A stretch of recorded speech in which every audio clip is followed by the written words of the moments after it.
Sometimes short-term savings can lead to long-term pain. So you could lose a key employee because now the plan that they've been paying $50 a month for a $250 deductible is now an $8,000 deductible, and they use it all the time.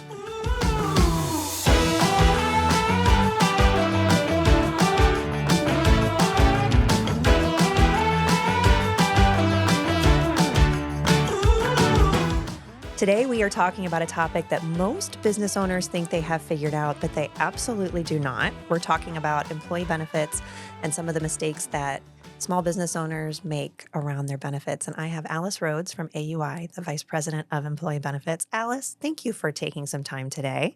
Thanks, Chrissy. Always glad to be here, especially for a topic like this. I know it's your favorite. Yes. I know.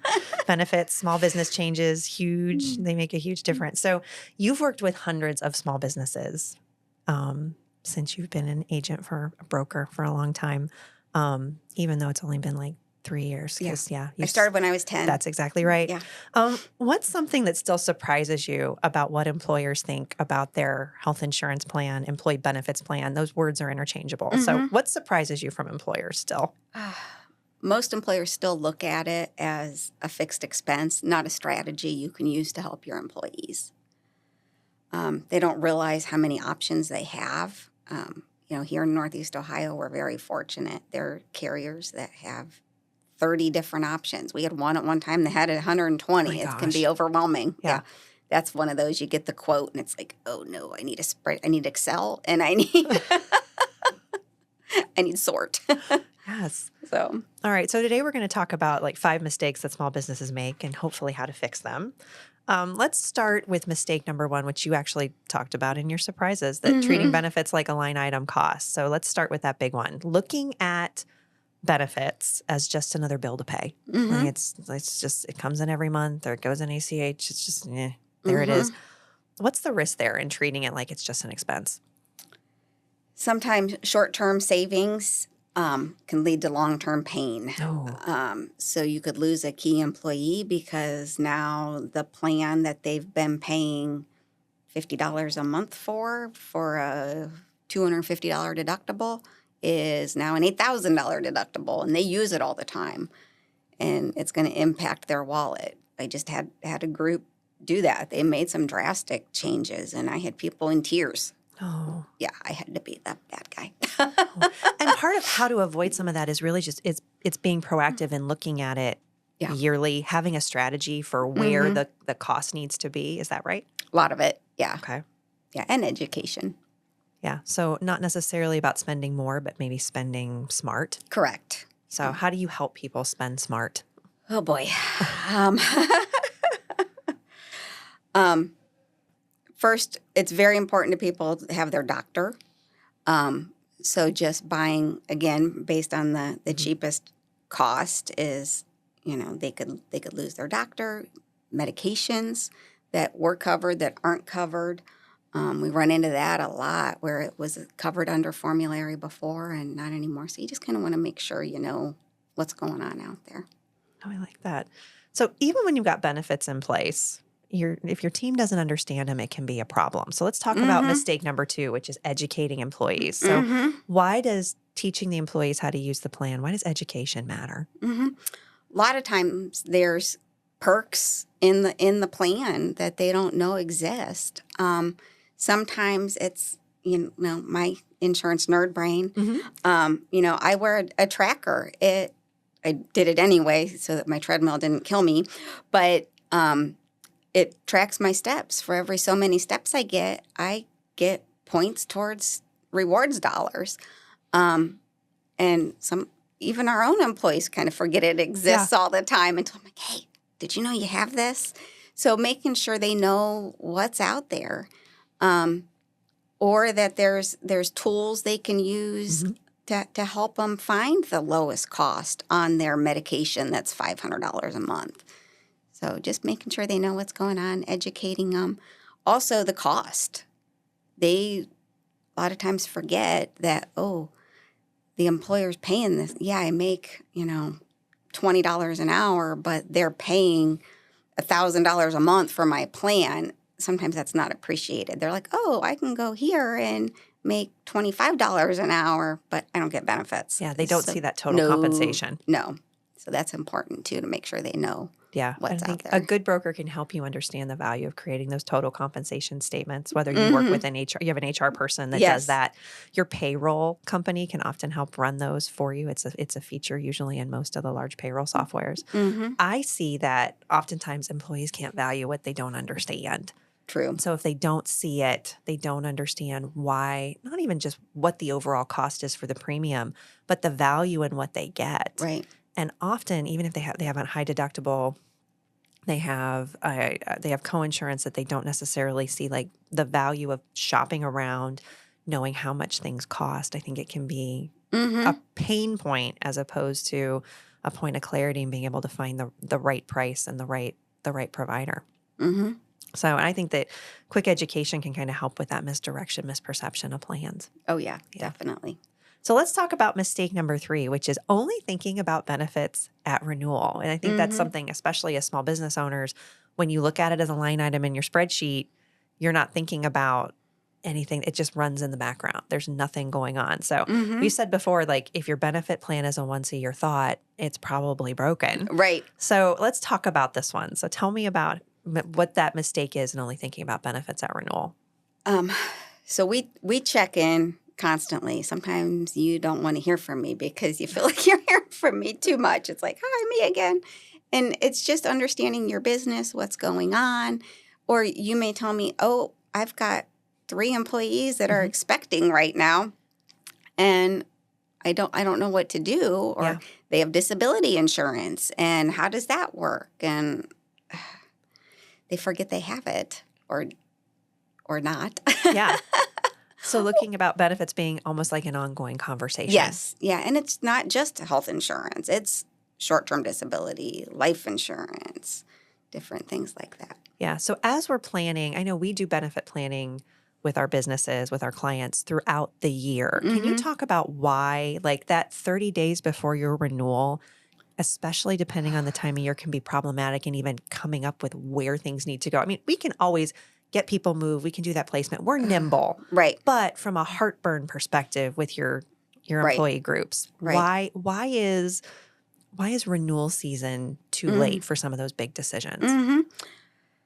Sometimes, especially in small employers, you need some things out of your employees in order to be able to shop it. And it's heartburn for the employees. They don't want to do it. It's like herding cats sometimes to get out of them what you need. Filling out the applications for medical information, especially in small groups. Yes. So trying to get them to do it, get it back, get the quotes out of the carriers, and then to make a decision, making sure that, this plan is going to have my doctors. It's going to have hospitals that they need. That takes time. You don't want to rush into a decision and then realize, oops.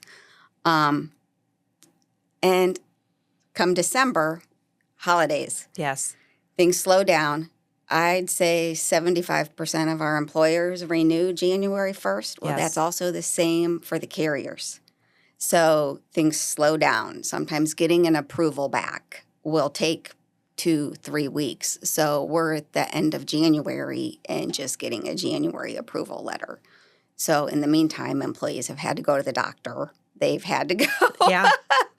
And they have medications to fill. And now they've got to change some things. They're stuck paying a higher premium, maybe not the right benefits for a period of time. I know the ideal for us when we talk to our clients a lot, especially the ones that renew that January 1st. Yes. We're talking about wanting to make sure they've done their application in form fire. That's what we use. So they've done their form fire. We've gotten the quotes back. When are we really wanting them to make a decision? If it's January 1st, is the goal that ideally in the middle of November so that way we have enough time? Because the other struggle that I see is that small business owners make the decision the day before. Because we think, well, January 1st means I can make my decision December 31st. Right. Which is fine. Right. If you're just one person. What does that impact? You mentioned it before, but I'd like to reiterate what that impact is to the employees themselves. When you make a plan change, what does that look like for them when they don't know what's going on? And it never fails. Something happens. It's Murphy's Law. Oops, I have a doctor's appointment on January 3rd. Where's my Yes. ID card? Oh, they can't find me in the system. Or, oh, I have a sinus infection. I've got a prescription to fill. Yeah. So, and then the employees are disgruntled because they've either had to pay out of pocket.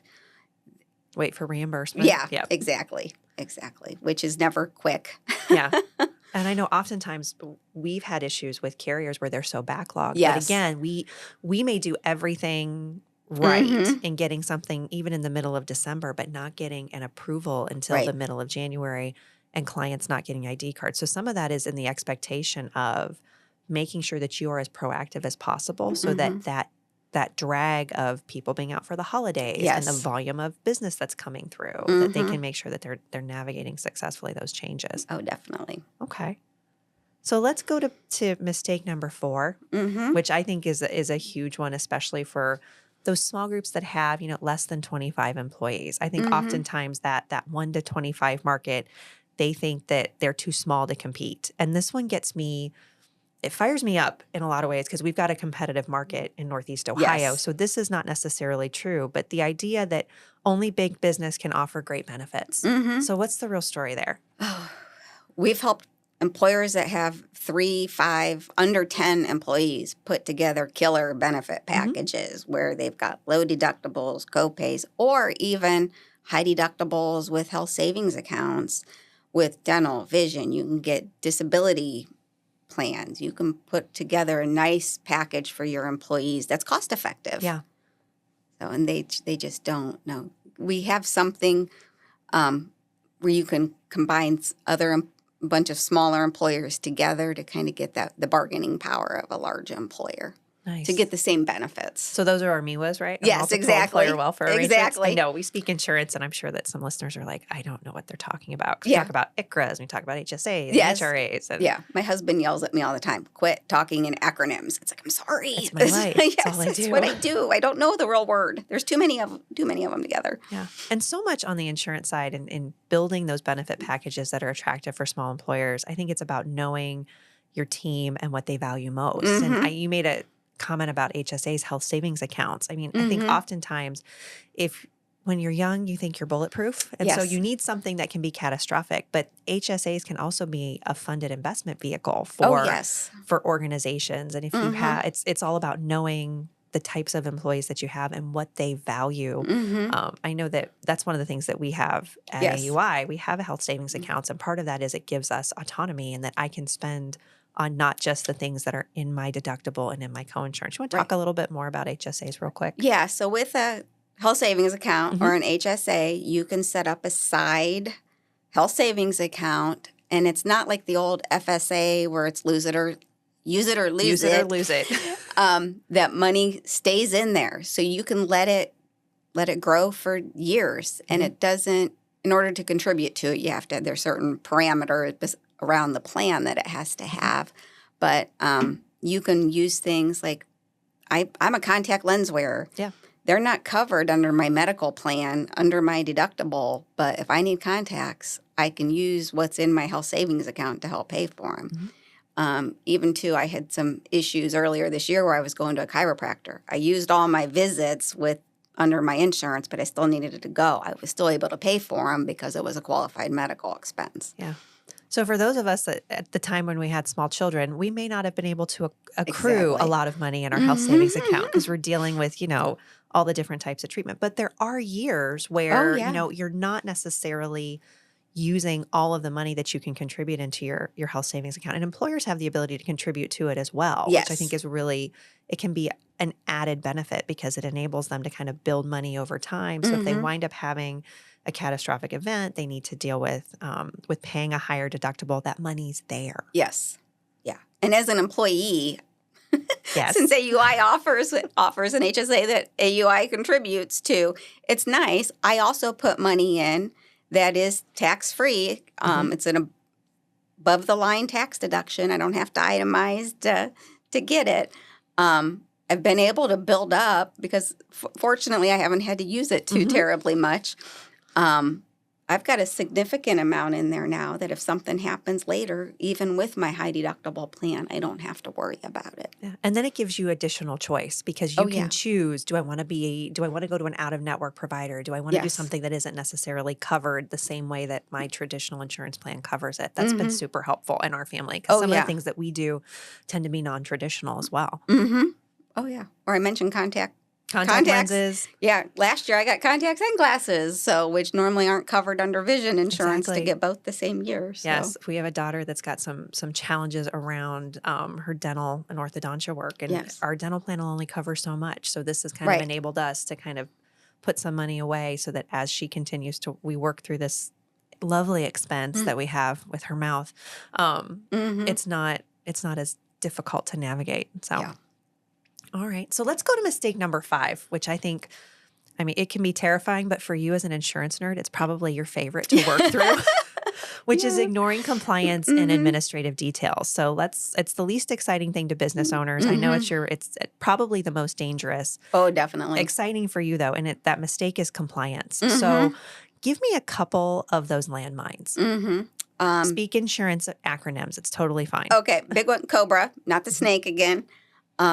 Huge one. We just had a new example. New administrator take over a group. There's a Cobra person on the group. He's like, well, can I just take them off?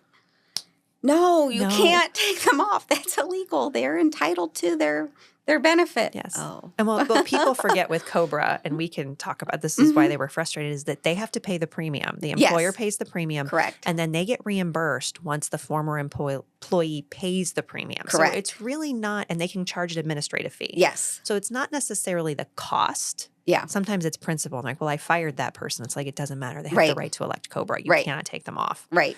It is illegal. Right. Or it says, it was gross misconduct. No, there's no definition for that. I Yeah. don't think, they were late 3 days. That's not gross misconduct. No. Not in the eyes of the federal No. government as relates to health insurance portability. No.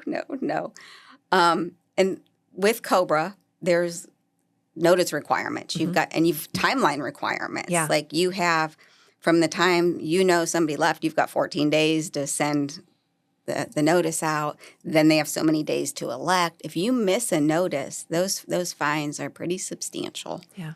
Having a broker that can answer those questions and ahead of time. I think oftentimes, what's the size for Cobra? 20. Okay. So, But there's different rules in Yeah. how employees count for that. so when they hit that magic number, they don't realize they've hit that magic number. Yes. So having a broker that checks in Yeah. kind of help them on the understanding of this is new. This is what you need to do. Right.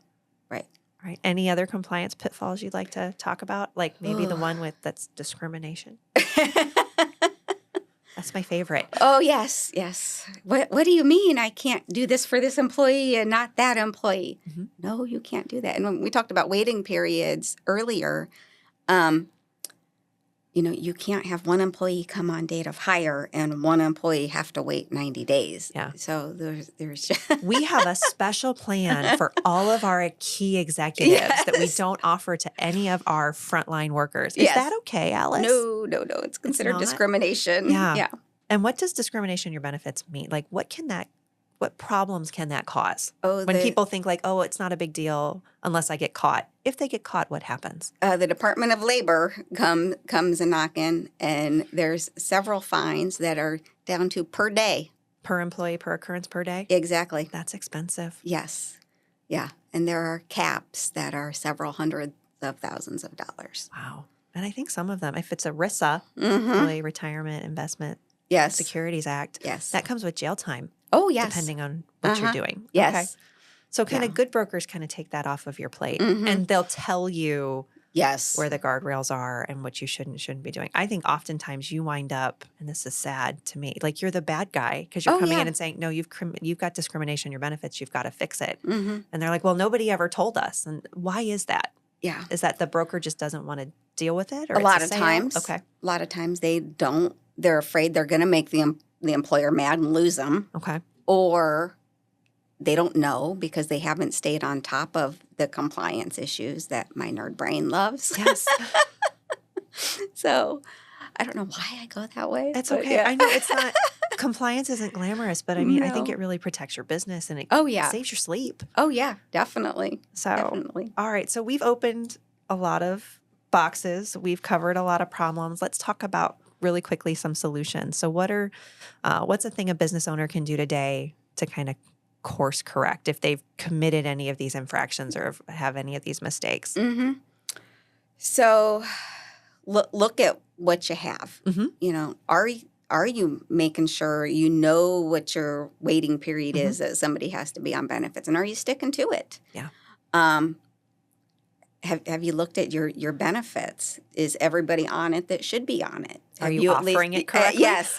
Have you at least offered it to them? And protect yourself. Show that you offered it to them. Get a waiver that you offered it to it, and they declined it. So you're telling me if I don't want to offer somebody benefits because they have a family and I know that's expensive, I shouldn't do that. No. I shouldn't just say, oh, all the young single people, you can be on the plan. Mm-hmm. All of you older people with children, no. Yeah, and even though I'm a family, I'm still going to be on it. But the rest of you families, no, you can't. Okay.